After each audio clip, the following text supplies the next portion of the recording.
నల్లగొండ మహబూబ్ నగర్ జిల్లాకు శాశ్వత సాగు త్రాగునీరు అందించి ఫ్లోరైడ్ సమస్యకు చమరగీతం పాడాలనే లక్ష్యంతో రాష్ట్ర ప్రభుత్వం 2014 జిల్లాలో ఎత్తిపోతల పథకానికి శ్రీకారం చుట్టింది.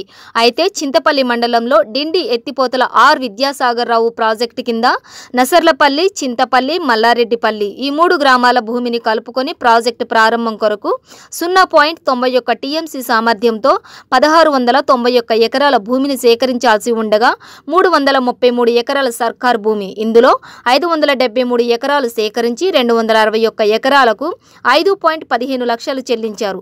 ఇంకా 12 కోట్ల పైగా నష్టపరిహారం చెల్లించాల్సి ఉంది. అయితే 5,15,000 రూపాయలు తమకు సరిపోవని కొంతమంది రైతులు సంతకాలు పెట్టకుండా మా భూముల్లో పనులు చేయవద్దని చెప్పారు. అయినా అధికారులు దౌర్జన్యంగా మార్చి 9వ తారీఖు అర్ధరాత్రి వడ్లకొండ పెద్దమ్మ, వైఫ్ ఆఫ్ మల్లయ్య, నసర్లపల్లి గ్రామస్తుల 262 సర్వే నంబర్లో ప్రాజెక్టు పనులు ప్రారంభించారు. అయితే తమ భూమిలో మాకు చెప్పకుండా రాత్రి పనులు చేస్తున్నారని, మేము పొలంలో వేసుకున్న 50,000 రూపాయల కోడిపెంట, అలాగే 40 తాటి చెట్లు, 20 వేప చెట్లు తొలగించారని, 1,50,000 రూపాయల నష్టం చేశారని ఆమె ఆవేదన వ్యక్తం చేశారు.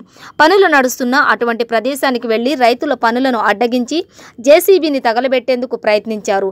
అక్కడ ఉన్న అధికారులను కొట్టేందుకు ప్రయత్నించారు. కొంతమంది గ్రామస్తులు నచ్చ చెప్పడంతో రైతులు శాంతించారు. ఇప్పటికైనా ఎకరాకు 20 లక్షల రూపాయలు చెల్లించి ప్రాజెక్టు పనులు ప్రారంభించాలని రైతులు డిమాండ్ చేశారు. 11 లక్షలు ఇస్తాడు. మా అటు మరి రైతుల భూమి గవర్నమెంట్ కి వచ్చిందో అది సరే అందరి లెక్క మేము వింటామని అనుకున్నాం. మాకు భూమి ధర చెప్పడు, నిర్ణయం చెప్పడు, అది చెప్పడు. ఓ నైట్ వచ్చి పని చేస్తే మేము రైతులు ఏం కావాలి, మా పిల్లల బతికేంది. నా కొడుకులు ఇప్పుడు 2 చదువుకొని ఉండడు. నా కొడుకు జాబ్ అనేది చూపెట్టవాను మా భూమి గుంజుకున్నట్టుగా. జాబ్ చూపిస్తాడా, భూమికి ధర వేస్తాడా, మరి ఈ మమ్మల్ని ఏ అవతారం చేస్తాడు. ఇట్లా నైట్ చూపిస్తే మేము అందరం వేస్తేనే ఓట్లు వేస్తేనే ఆయన ఓ రాజ్యానికి రాజు అయ్యిండు.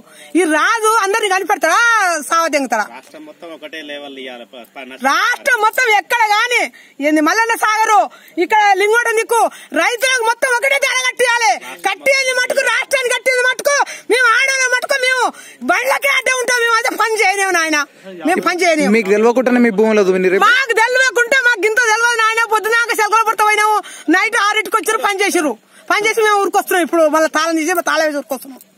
తాళం తీసి తాళం వేసి ఊరుకొస్తాం. భూ కూడా ఉనుకొస్తారు నాయన. మొత్తం దున్నిరా, మొత్తం దున్నిరాని భూమి మొత్తం దోలు చేసి 20 పెద్ద వేసిన, కోడేరు వేసిన, జుబాలేరు కొట్టిన, మొత్తం ఎక్కడిదక్కడ నీళ్ళు పెట్టిరు నాయన. 100 చెట్లు చెవి 100 చెట్లు సప్లై చేసిరు. భూమి ఎరువు గిరువు అంతా లేఅవుట్ చేసి పెట్టిరాలు. నా పై వాళ్ళు నాకు కట్ చేసినాకనే, నా ఎరువుది ఏందో అది చేసినాకనే ఏమో చేస్తారేమో కదా, వాళ్ళందరితో పాటుగా అందరు ఎట్లా అంటారు అని మేము గిట్లా అనుకోని మీట్లో పోయే వరకు, మేము సెలకల పడితే పోయే వరకు నైట్ చేసేది మాకేం తెలుసు ఆయన. నైట్ చేస్తారు. మరి ఈ బండి ఇలా ఉంది, ఈ బండి నుంచి వెళ్ళలేదు. మా పై వాళ్ళు ఏందో మాకు చూపించినాక మరి ఎవరు చూపించరో, ఏ తండ్రి చూపించడో, ఆ రెడ్డి అంట బుచ్చవరెడ్డి పేరు చెప్తున్నారు. మీకు చెప్పకుండా వచ్చారు? మాకు చెప్పకుండా వచ్చారు నాయన, మాకు గుర్తే లేదు. ఎప్పుడు ఈ రోజేనా? ఈ రోజే వచ్చారు, నిన్న రాలే, ఈ రోజే వచ్చారు. ఎన్ని ఎకరాలు ఉంది? నాది 2 ఎకరాలు ఉంది నాన్న. మొత్తం సాఫ్ చేసిరా? మొత్తం 2 ఎకరాలు సాఫ్ చేసారు. నాది ఇక్కడ 3 ఎకరాలు ఉంది కానీ అవతల 2 ఎకరాలు సాఫ్ చేసారు మొత్తం.